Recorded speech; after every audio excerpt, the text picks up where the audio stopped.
ان الحسد یاکل الحسنات، حسد نیکیوں کو کھا جاتی ہے، کما تاکل النار الحطب، جس طرح آگ لکڑیوں کو کھا جاتی ہے۔ تو اس حدیث پہ اگر غور کیا جائے تو یہ معلوم ہوتا ہے کہ باقی ساری برائیاں، بیماریاں، گناہ ایک طرف، حسد ایک طرف۔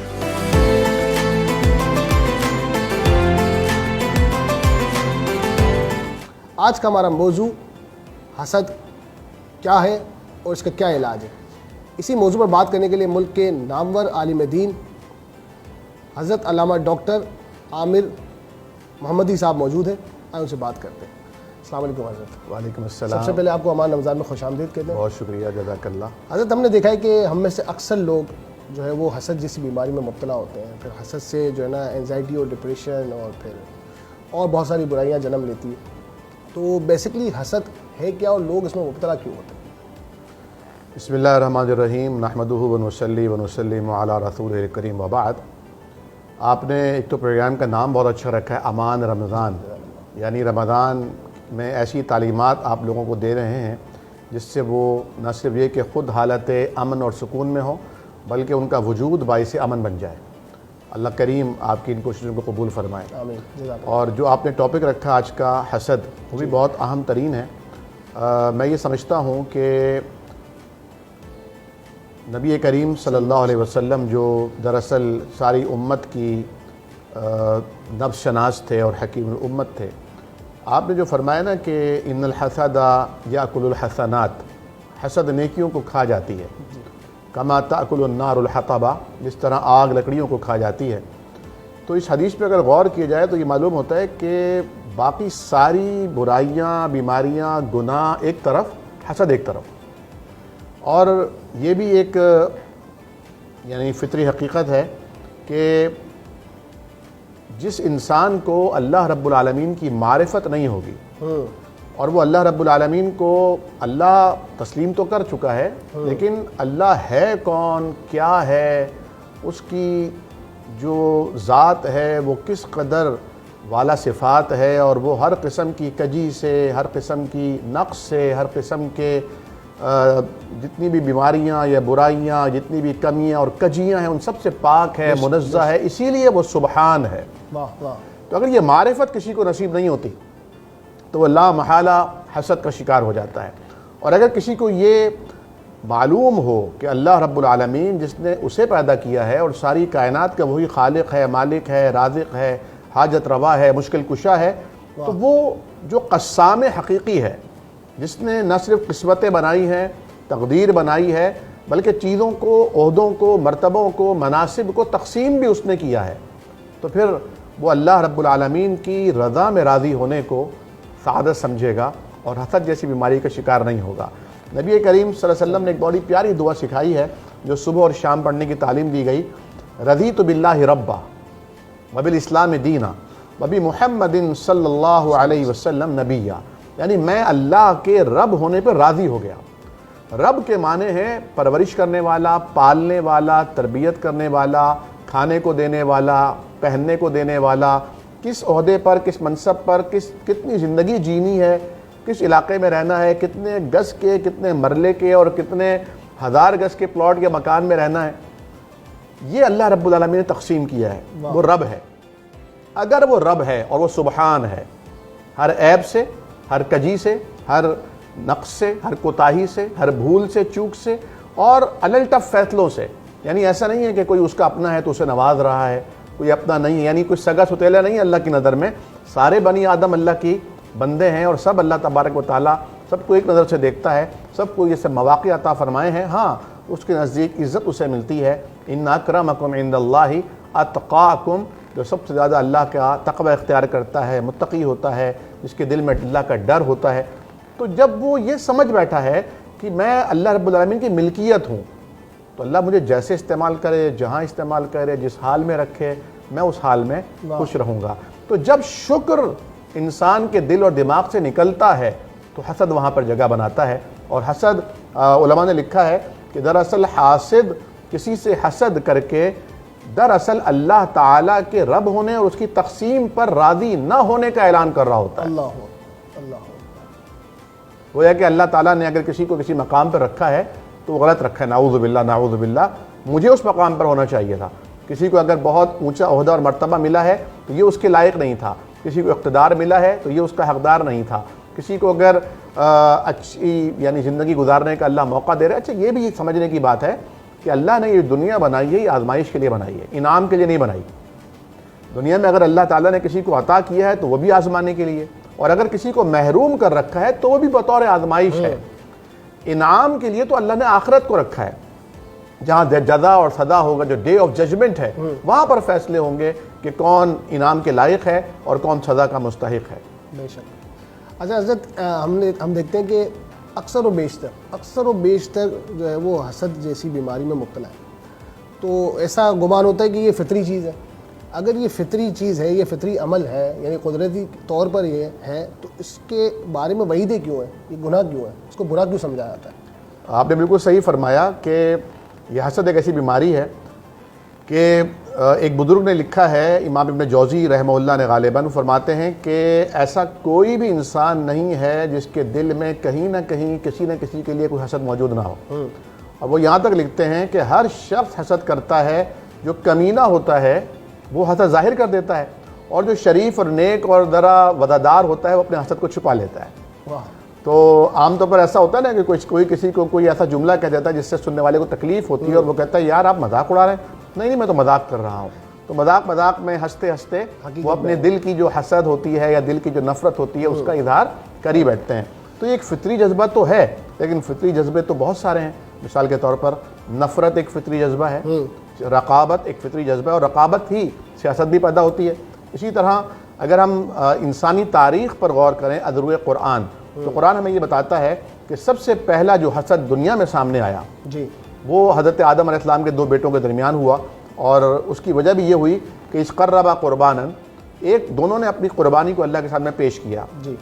اللہ نے ایک کی قربانی کو قبول کر لیا اور دوسرے کی قربانی صدقہ نظر نیاز اللہ کی طرف سے رد ہو گئی. تو اس کے دل میں حسد پیدا ہو گیا. حالانکہ قرآن نے وعدے کر دیا کہ اللہ تعالیٰ کا قاعدہ کلیہ اور قانون یہ ہے کہ انما یتقبل اللہ من المتقین، اللہ تو پرہیزگاروں کی قربانی کو، ان کی نظر کو، ان کے نیات کو قبول کرتا ہے. تو اس رقابت کا جذبہ صادقہ یہ فطری جذبہ تو ہے، لیکن اس کا جس کو کہنا چاہیے کہ پازیٹیوٹی کی صورت میں جو نتیجہ آتا وہ یہ ہونا چاہیے تھا کہ وہ اپنے اندر تقوی پیدا کرتا. لیکن بجائے تقوی پیدا کرنے کے اس نے اسی صاحب تقوی کو قتل کر دیا، اس کو مار دیا. اچھا، یہاں ہم اگر مزید پیچھے جاتے ہیں، ان دونوں کے حابیل و قابل جنہیں کہا جاتا ہے، ان کے والد گرامی جناب آدم علیہ السلام کی جب تخلیق اللہ سبحانہ وتعالیٰ نے کی، اور پھر وعلم آدم الاسماء کلھا، انہیں علم سے نوازا اور انہیں شرف سے نوازا، تو اللہ تعالیٰ نے فرمایا کہ اسجدوا لآدم، آدم کو سجدہ کرو. فسجدوا، سب نے سجدہ کیا الا ابلیس، ابلیس نے انکار کیا. اس انکار کی وجہ بھی حسد تھی. تو حسد اگر آپ دیکھیں نا تو حسد العلماء ایک باقاعدہ چیپٹر ہے. یعنی علماء کے مابین، علماء اور علماء کے مابین بھی حسد ہے. جو حسد العمراء ہے، جو امیر لوگوں کا حسد ہے، وہ ایک الگ حسد ہے، جس کو ہم یہ بھی کہہ سکتے ہیں کہ پروفیشنل جیلیسی. ایک اینکر کو دوسرے اینکر سے جیلیسی ہو رہی ہے، ایک میڈیا چینل کو یا ایک میڈیا ہاؤس کو دوسرے میڈیا ہاؤس سے جیلیسی ہے، ایک عالم کو دوسرے عالم سے ہے، ایک عورت کو دوسری عورت سے ہے، ایک مرد کو دوسرے مرد سے ہے. یہ فطری جذبہ تو ہے، لیکن محمود نہیں ہے، مذموم ہے. اسے محمود بنانے کی ضرورت ہے. اور محمود کب بنتا ہے؟ جب انسان اللہ کی تقسیم پہ راضی ہوتا ہے اور یہ سوچتا ہے کہ میں اللہ کی ملکیت ہوں، یہ سب کچھ میرا نہیں ہے، میں اللہ کی ملکیت ہوں. تو دیکھیں آپ کے پاس اگر 4 گاڑیاں ہیں، آپ گھر سے آفس آنے کے لیے کوئی بھی گاڑی استعمال کریں، دوسری گاڑی کو جلنے کا، حسد کرنے کا، کڑنے کا، واویلا کرنے کا، شکوہ کرنے کا کوئی جواز بنتا نہیں ہے. آپ کے پاس 10 کپڑے ہیں، آپ کوئی سے بھی سوٹ استعمال کریں، باقی کے 9 آپ سے کچھ کہہ نہیں سکتے کیونکہ وہ آپ کی ملکیت ہیں.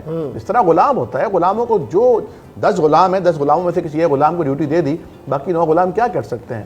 تو جب وہ، کیونکہ وہ جیتے جاگتے ہیں، تو ان کے سامنے پھر حسد ایک آپشن ہوتا ہے. جس طرح مشہور ہے کہ محمود کے بہت سارے غلام تھے اور ان میں ایاز جو ہے وہ باوجود کم شکل و صورت کے، باوجود ایک حبشی النسل غلام ہونے کے بہت زیرک تھا، دانا تھا، تو باقی سارے غلام اس سے حسد کرتے تھے. تو اکثر و بیشتر محمود ایسے مواقع سامنے لاتے اس کی جو بالادستی ہے اور اس کی جو فوقیت ہے وہ لوگوں پر آشکارا بھی ہوتی. تو جب ہمارے سامنے کسی کی فوقیت آشکارا ہو تو ہمیں یہ سمجھنا چاہیے کہ وَتُعِزُّ مَن تَشَاءُ وَتُذِلُّ مَن تَشَاءُ، عزتوں کے فیصلے بھی اللہ کے ہاں سے ہوتے ہیں، ذلتوں کے فیصلے بھی وہاں سے ہوتے ہیں.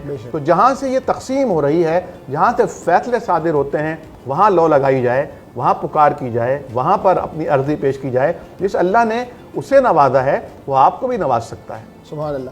اچھا حضرت, آپ نے اپنے جواب میں یہ بھی کہا کہ اگر کوئی جیلسی, کوئی حسد کسی نعمت سے کرتا ہے تو وہ جو ہے اللہ تعالیٰ کی عطا کردہ نعمت سے بیسیکلی اس کا اختلاف کر رہا ہے, اس سے چل رہا ہے. تو یہ تو لاشعوری طور پہ بندہ کرتا ہے, تو کیا وہ بھی جو ہے وہ اللہ کی گستاخی یا اللہ کی نافرمانی میں شامل ہوتا ہے, یا اس کے بارے میں کیا حکم ہے؟ دیکھیے, جب تک انسان لا علم ہوتا ہے جی تو وہ اس بچے کی طرح ہوتا ہے جسے معلوم نہ ہو. لیکن جب اسے یہ معلوم ہو جاتا ہے, اور پھر دیکھیں حسد کرنے سے انسان کے اندر, جیسے آپ نے خود فرمایا, ایک انزائٹی پیدا ہوتی ہے, ایک غصہ پیدا ہوتا ہے, اور وہ اس کے اثرات محسوس کرتا ہے. یعنی ایک آگ اس کے اندر جلتی ہے. تو اس کو یہ تو ایک باشعور انسان کو اتنا تو سوچنے کا قدرت نے خود مواقع اور قدرت نے ایک سسٹم دیا ہے نا کہ وہ اپنا احتساب کر سکے کہ ایسا کیوں ہو رہا ہے, کس لیے ہو رہا ہے. پھر وہ یقیناً اپنے کسی بزرگ سے, اپنے کسی پیرنٹس میں سے کسی سے, کسی بڑے بھائی سے, استاد سے, ٹیچر سے, مینٹور سے جب وہ بات کرے گا تو اس کا مسئلہ حل ہوگا. لیکن اگر وہ اندر ہی اندر کڑتا رہے گا تو پھر تو مسئلہ بڑھتا ہی رہے گا. اور پھر دیکھیں, کہا جاتا ہے کہ کل ذی نعمت محسود, ہر صاحب نعمت سے حسد کیا جاتا ہے. تو صاحب نعمت کو بھی یہ چاہیے کہ جو اس سے رتبے میں, حیثیت میں, علم میں, عمل میں کم تر لوگ ہیں, ان کی حوصلہ افزائی کرے. جس طرح نبی کریم صلی اللہ علیہ وسلم بچوں کو سلام کیا کرتے تھے, خواتین کو سلام, اپنے گھر میں تشریف لا کے زوجہ محترمہ کو سلام کیا کرتے تھے. حالانکہ آپ کا کیا مقام تھا, یعنی ہفتے کشور جس پر نثار ہو جائے, اور فرشتے جس کے دربان ہوں, اور ساری کائنات کے جو انبیاء اور مقتدا اور رہبر اور رہنما اور پیغمبر تھے وہ ان کے مقتدی بن جائیں, اور وہ آپ ان کے امام ہوں, تو ان کا تو درجہ ہی اتنا اونچا تھا. لیکن جب کسی کا درجہ بلند ہوتا ہے, جس درخت پہ پھل لگتے ہیں, وہ تو پھر متواضع ہو جاتا ہے. یہ تواضع جب صاحب نعمت کو ملتی ہے تو جو اس کے ارد گرد رہنے والے ہوتے ہیں ان کے اندر کوئی اس کے لیے حسد پیدا نہیں ہوتی, بلکہ محبت پیدا ہوتی ہے. تو حسد کا توڑ محبت ہے. واہ سبحان اللہ. اچھا, اب چونکہ جدید دور ہے تو ایک اور چیز حسد میں اضافہ کرنے کی آ گئی ہے, وہ جو کہ کیمرہ آپ کے سامنے میرے سامنے لگا ہوا ہے, یوٹیوب, انٹرنیٹ, سوشل میڈیا. اس کے زیادہ لائکس ہوتے ہیں, جس کو زیادہ ویوز ہوتے ہیں, اس کو زیادہ سنا جاتا ہے, اس سے بھی حسد اور جیلیسی جو ہے نا وہ ہوتی ہے. تو آپ چونکہ خود ماشاءاللہ بہت اچھا بولتے ہیں, آپ کو لوگ سنتے بھی ہیں, تو آپ کا کیا فارمولہ ہے, آپ کس طرح کاؤنٹر کرتے ہیں اس چیز کو؟ دیکھیے, کل بھی ایک جگہ پروگرام, جذبہ ہے, کہیں نہ کہیں تو آتا ہے. کل بھی ایک جگہ پروگرام تھا, اور وہاں پہ میں نے یہ عرض کیا تھا, ایک بہت مشہور ہمارے بزرگ گزرے ہیں حضرت شاہ اسماعیل شہید رحمۃ اللہ علیہ. ان کے بارے میں تاریخ میں آتا ہے کہ وہ ایک جگہ درس دینے کے لیے تشریف لے گئے, اور پوری مسجد کھچا کھچ بھری تھی, اور جب درس ختم ہو گیا تو وہ آرام کے لیے تشریف لے گئے. تو دروازہ کسی نے بجایا, آپ نے جب خود جا کے دروازہ کھولا تو معلوم ہوا کہ کئی گاؤں پار کوئی بیچارہ دہقان تھا, کوئی کسان تھا, مزدور تھا, اور اسے سواری نہیں ملی. تو اس نے اگر کہا کہ حضرت میں آپ کا درس سننے آیا تھا, سواری موجود نہیں تھی, پیدل چلتا ہوا آیا, اور رات ہو گئی, درس بھی ختم ہو گیا, میں بہت پریشان ہوں کہ اب کیا ہوگا. اور فرمایا تو مسجد چلو. وہ مسجد آئے, آپ بھی مسجد تشریف لائے, اور اسی ٹون میں, اسی انداز میں وہی 1-1.5 گھنٹے کا درس دوبارہ اسے دے دیا. تو جب آپ کی آواز گونجی تو لوگ اپنے گھروں سے نکل کر دوبارہ مسجد میں آئے, اور جب درس ختم ہوا تو لوگوں نے کہا تھا آپ نے اتنی تکلیف فرمائی, اور درس تو آپ دے چکے تھے, پھر دوبارہ آپ نے یہ زحمت کیوں فرمائی؟ تو انہوں نے کہا یہ ایک دہقان و مزدور آیا تھا, اور اس نے آ کر مجھ سے یہ کہا کہ میں آپ کا درس سننے آیا ہوں, واعظ سننے آیا ہوں. چنانچہ میں نے پھر سنانے کے دوبارہ آیا. اس نے کہا تھا ایک آدمی کے لیے آپ نے پورا درس دوبارہ دیا. تو انہوں نے بڑا تاریخی اور انقلابی جملہ ارشاد فرمایا, جو اگر ہم اپنے دل و دماغ میں بٹھا لیں تو ہماری سارے مسائل حل ہو سکتے ہیں. انہوں نے فرمایا کہ دیکھو, جب تم سب بیٹھے تھے اور مسجد بھری ہوئی تھی کھچا کھچ, تب بھی ایک کو سنانا مقصود تھا, اور جب ایک آیا ہے تب بھی اسی ایک کو سنانا مقصود ہے. سبحان اللہ. تو جب آپ اپنی کوئی گڈ ڈیڈز کر رہے ہوتے ہیں, کوئی اچھے کام کر رہے ہوتے ہیں, اور نتیجے کی امید آپ کو اللہ سے ہوتی ہے, یعنی السعی منا والاتمام من اللہ. دیکھیں, وقت پہ تاریخ شاہد ہے کتنے ایسے ادوار میں انبیاء گزرے ہیں جن کا نام لیوا کوئی ایک فرد بھی نہیں تھا, ان کی آواز پر لبیک کہنے والا کوئی ایک بڑی خوبصورت شخص بھی نہیں تھا, وہ اکیلے اپنی دعوت دیتے رہے اور اللہ کی راہ پہ قربان ہو گئے. تو یہ اگر ہم اپنے لائکس کے چکر میں اور اپنے سبسکرائبس کے چکر میں اور ویوز کے چکر میں اگر رہتے ہیں نا, تو پھر ہمارا کام اللہ کے لیے تو نہیں ہوا. تو اگر ہمارا کام اللہ کے لیے ہے تو پھر ہمیں ان چکروں میں نہیں پڑنا چاہیے. سبحان اللہ. حضرت اختتام کے وقت بس ایک آخری سوال یہ کہ چونکہ رمضان کا بابرکت مہینہ ہے, اور لوگ جو ہے وہ نیکیوں کی طرف راغب ہو جاتے ہیں, اسلام کی طرف راغب ہو جاتے ہیں, پھر ٹی وی پہ یا موبائل پہ جو ہے وہ اسلامک پروگرامز بھی دیکھتے ہیں، تو ہو سکتا ہے یہ کلپ بھی دیکھیں.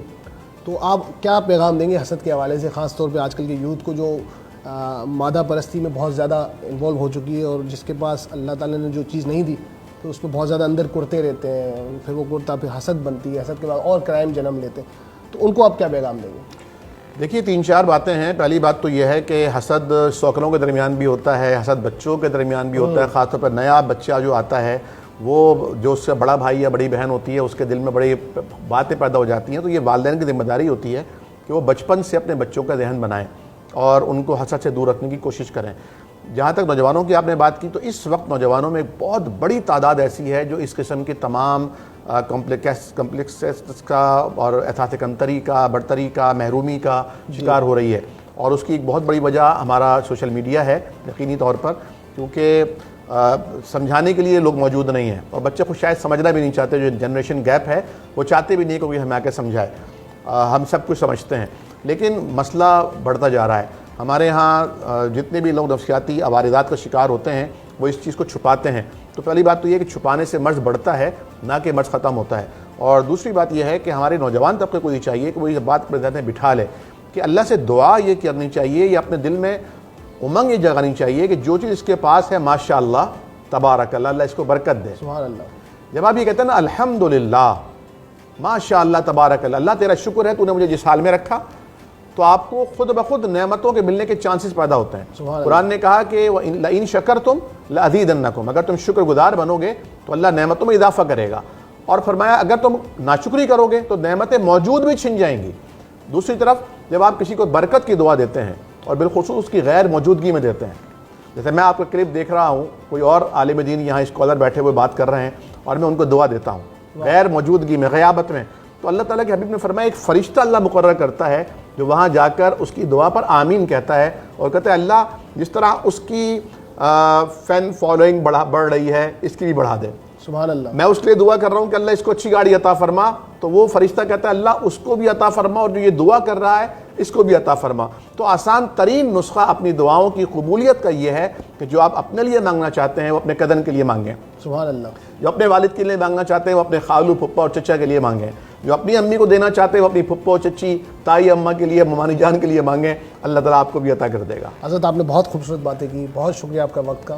اللہ تعالیٰ خوش رکھے آپ کو. آمین. ناظرین کرام، علامہ صاحب نے بڑی ہی آسان اور بڑی جو ہے مفصل گفتگو کی، بڑی خوبصورت گفتگو کی. اگر آپ حسد جیسی بیماری میں مبتلا ہیں تو ان باتوں کو ضرور سنیں اور اسے عمل کریں اور دوسروں تک پہنچائیں. اپنا خیال رکھیے گا. اگلے پروگرام تک کے لیے اجازت دیں. اللہ حافظ.